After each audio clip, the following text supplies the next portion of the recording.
Hello everyone, welcome to Ways Out. Have you guys ever thought about the homeless? Have you actually cared about any of them? I think you have. Let's check out some tweets. You don't teach empathy, you model it. Prepping lentil soup for Worcester Street Cafe. Hashtag homelessness. 67% of the homeless in the Bay Area are unsheltered, and in New York it's 5% per SF Gate. This is beyond reprehensible. It's inhumane. Rich techies, get out. Politicians, you have failed. Get out also. This is capitalism at its worst. Hashtag homelessness. Here's an interesting one. This girl here ran 55 kilometers to bring attention to the issue and end homelessness. Yay, it'll be worth running 55 kilometers to be a part of this work. Hashtag end homelessness. Others went and asked the homeless what it's like to be spending the night without a home. You do get a lot of fear being out on the street, especially sleeping rough, because you don't know when a police officer's going to come along and move you. Right. You know, Any you're time always. of the night. Anytime. It could be during the night, it could be during the day. Of course, there are those with less sympathy for the homeless, those who think the homeless are lazy or else they'd be able to afford a roof over their heads. But what about people who can't hold a job because of mental issues? Like people who have experienced trauma. It's pretty tough to hold a job for people like PTSD, like war veterans, for instance.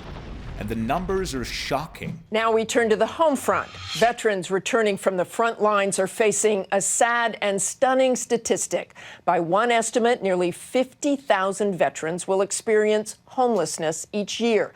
But there are new efforts to help vets who have fallen through the cracks. But not all homeless have mental issues. Many have had homes and lost it because they owed money. What does the government do if you take a loan and can't pay it off? Right. They take away what you own, including your home. Remember the 2008 real estate crisis?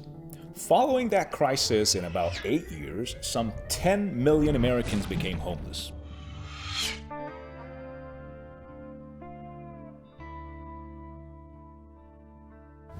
In this particular cul-de-sac, I've personally had one of the listings on this home that after being on the market for a year, we couldn't sell it. We couldn't find a price at which someone would buy the home.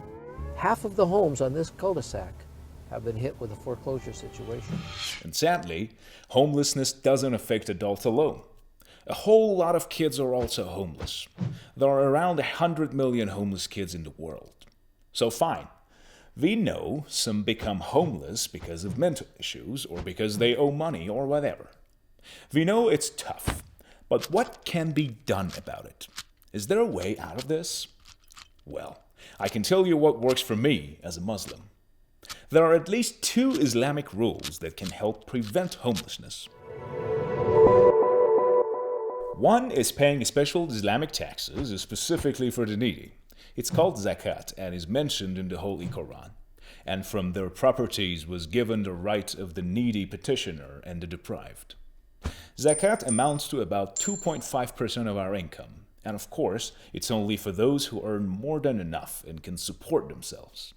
Paying zakat can help prevent all kinds of homelessness, making sure everyone has enough for basic sustenance. But zakat is not the only Islamic rule that helps prevent homelessness. The other rule has to do with debt. Islamically speaking, it's forbidden to make someone homeless even by taking back what they owe.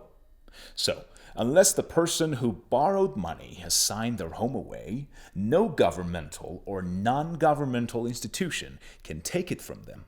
This rule is practiced in some Muslim-majority countries, but not enough. Generally speaking, homelessness is not only a matter of lack of resources. If it were, 5 of the cities with the highest homeless population would not be in the world's richest country. What's more, if we supported the poor through charity and implemented certain practices to prevent homelessness, we'd actually be doing ourselves a favor. Even giving the homeless free shelters costs less than leaving them on the streets, because our taxes won't be spent as much on hospitalizing, arresting, and jailing them. So whether or not you're Muslim, there's no excuse to let homelessness stick around. Spread the word and help end homelessness. Until next time, bye-bye.